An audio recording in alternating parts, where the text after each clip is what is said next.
العالمین والصلاة والسلام علی سید المرسلین اما بعد فاعوذ باللہ من الشیطان الرجیم بسم اللہ الرحمن الرحیم۔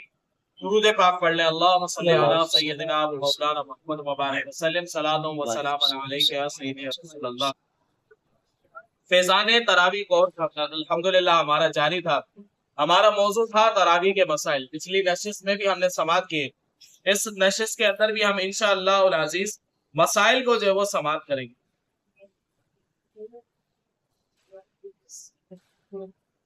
تراویح کے اندر جو ہے وہ ہم نے یہ سنا تھا کہ قرآن پاک ایک جو مکمل اگر کوئی کرتا ہے تو پھر ایسی صورت میں وہ کب تک جو ہے وہ قرآن پاک مکمل کرے، تو افضل یہ بہتر یہ کہ وہ 27ویں شب کو جو ہے وہ قرآن پاک مکمل کرے، جیسا کہ ہمارے یہاں رائج بھی ہے۔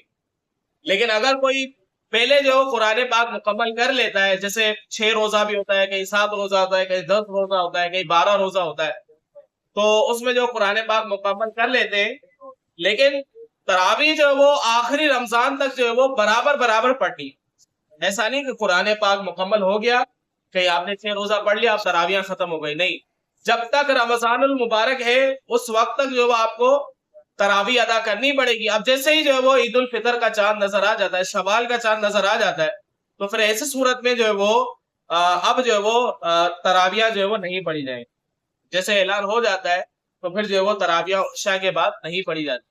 تو جب تک رمضان ہے آخری تاریخ تک تراویح جو ہے وہ برابر پڑھنی ہے۔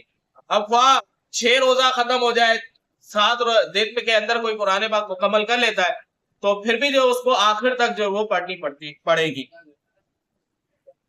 اب ہر 4 رکعت پر جو ہے وہ ہم 4 رکعت جتنی مقدار میں جو ہے وہ بیٹھنا، یہ جو ہے وہ مستحب ہے۔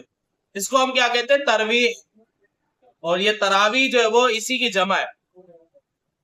4 رکعت کے بعد جو ہے وہ 4 رکعت کی مقدار میں بیٹھنا، اس کو جو ہے کیا کہتے ہیں؟ ترویح کہتے ہیں۔ اب جو 5ویں ترویح ہوگی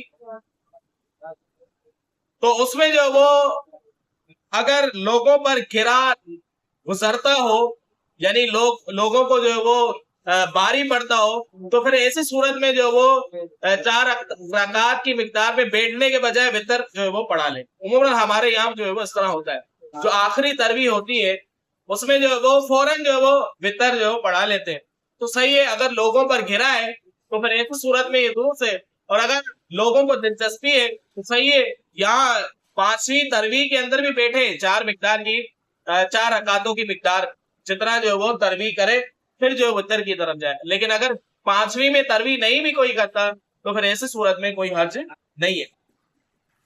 اب جو ترویح ہوتی ہے 4 رکعتوں کے درمیان میں بیٹھنا ہوتا ہے، 4 رکعت پڑھنے کے بعد ہم بیٹھتے ہیں، تو اس میں اب کیا کیا جائے گا؟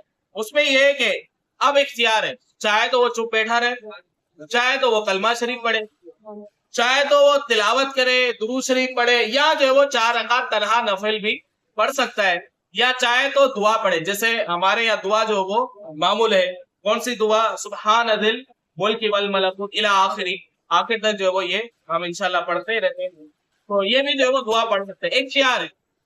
عباس مساجد کے اندر یہ دعا نہیں ہوتی، کوئی حرج نہیں ہے، کوئی مسئلہ نہیں ہے، وہ ذکر و اذکار کرے، درود شریف پڑھے، یا اگر کوئی تلاوت کرنا چاہے یا تنہا نفل پڑھنا چاہے، یا جو ہے وہ اگر خاموش بیٹھنا چاہے تو بھی بیٹھ سکتا ہے، اس میں جو ہے کوئی حرج نہیں۔